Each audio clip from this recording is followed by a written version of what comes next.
এক বুজুর্গ ব্যক্তির আর এক যুবক ব্যক্তি তার সান্নিধ্যে তার সাগরিদ হয়ে গেল। আর এই বুজুর্গ ব্যক্তি লাব্বাইকের জবাব আল্লাহ তাআলা লা লাব্বাইক বলতেন, আর সেই লা লাব্বাইক এই যুবক ব্যক্তি কষ্টের মাধ্যমে শুনে ফেলে যুবক ব্যক্তি এই বুজুর্গ ব্যক্তি থেকে চলে যাওয়ার সিদ্ধান্ত নিল। কিভাবে? একদিন যুবক ব্যক্তি বুজুর্গ ব্যক্তিকে বলল যে, হুজুর, আমি আপনার সান্নিধ্য লাভ করতে চাই, আপনার খেদমত করতে চাই, আপনার কাছে থাকতে চাই। তখন বুজুর্গ ব্যক্তি বললেন, না না, তুমি আমার কাছে থাকিও না, তুমি আল্লাহওয়ালা ব্যক্তিদের কাছে যাও, আল্লাহওয়ালা ব্যক্তিদের কাছে থাকো। বললেন, না না, আমি আপনাকে দেখেছি, অনেক দিন থেকে দেখেছি, আপনি আল্লাহওয়ালা, আপনার কাছে আমি থাকবো, আপনার খেদমত করব, আপনার থেকে শান্তি, আপনার কাছে আমি থাকতে চাই। তখন বুজুর্গ বললেন, ঠিক আছে, থাকো। একদিন বুজুর্গ এই যুবককে নিয়ে উমরায় গেলেন। সেখানে গিয়ে বললেন, উমরায় গিয়ে মাতাফের মধ্যে উনি যখন বললেন, আল্লাহ লাব্বাইক আল্লাহুম্মা লাব্বাইক, লাব্বাইক লা শারীকা লাক লাব্বাইক, ইন্নাল হামদা ওয়ান নি'মাতা লাকা ওয়াল মুলক লা শারীকা লাক, সেই কথা বলার সাথে সাথে যুবক ব্যক্তি শুনল আল্লাহ তাআলা বলেছেন, লা লাব্বাইক, তুমি হাজির না। সে বলল, বুজুর্গ ব্যক্তি বললেন, আমি হাজির আছি আল্লাহ। আল্লাহ বলছেন, না, তুমি হাজির না। এই যুবক ব্যক্তি তো বলে ফেলল। যাই হোক, যখন উমরা হওয়া শেষ হওয়ার পর যুবক ব্যক্তি বুজুর্গ ব্যক্তিকে বলল যে, হুজুর, আমি এখন আপনার কাছ থেকে চলে যাব। বলে, কেন? তুমি তো সান্নিধ্য লাভ করাতে চাও, তুমি তো আমার কাছে থাকতে চাও, কেন আজকে চলে যাইতেছ? বলে, না, আপনার কাছে থাকলে কোনো লাভ হবে না। বলে, কারণ?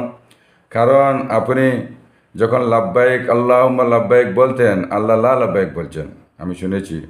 তখন আপনার তো ইবাদত বন্দেগী আল্লাহ কবুল করেন না, তাহলে আমি আপনার কাছে থাকি, আমার লাভ বা হবে কি?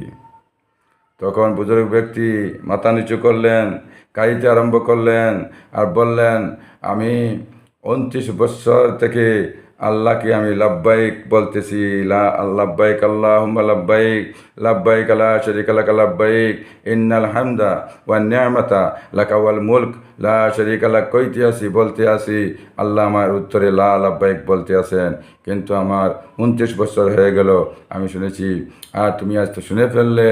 হে মওলা, তুমি শুনে ফেললে, তুমি শুনছো, ঠিক আছে, তুমি তো আমাকে ছেড়ে অন্য কোথাও যাওয়ার তোমার জায়গা আছে, যাইতে পারবা, অন্য বুজুর্গের কাছে যাইতে পারবা, আমার তো যাওয়ার জায়গা নাই বাবা, আমি তো, আমার মালিক তো উনি, তার কাছ থেকে তো আমি আর যাইতে পারবো না, আমার তো দুসরা কোনো মালিক নাই, এর জন্য তুমি যাও বাবা, তুমি যাইতে পারো, আমি ছাড়া অন্যকে তুমি পাইবা, কিন্তু আমি তো আর পাইব না, আমার তো মালিক উনি।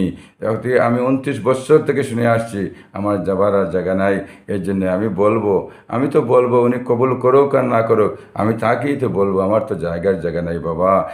এইভাবে এই কথা বলেই উনি আবার বললেন, লাব্বাইক আল্লাহুম্মা লাব্বাইক, লাব্বাইক লা শারীকা লাক লাব্বাইক, ইন্নাল হামদা ওয়ান নি'মাতা লাকা ওয়াল মুলক লা শারীকা লাক। তখন আল্লাহ তাআলা সাথেই আল্লাহ তাআলা তার চক্ষুর পানি পড়ার সাথে সাথেই রহমতে জুস মারল আল্লাহ, বলেই আল্লাহ বললেন যে, লাব্বাইক, তোমার সমস্ত ইবাদতকে কবুল করা হলো, তোমার যতদিন 29 বছরের ইবাদতকে আল্লাহ কবুল করে নিলেন। সেই কথা সঙ্গেই আল্লাহ গায়েবী আওয়াজ দিয়ে শুনিয়ে দিলেন। এই যুবকটি সেই কথা শোনার সাথে সাথেই সে খুশি হয়ে গেল, তার বুজুর্গের সেই ইবাদতকে আল্লাহ কবুল করেছেন, এই বলে সেই কথা শুনে সে তার সান্নিধ্যেই থাকলো।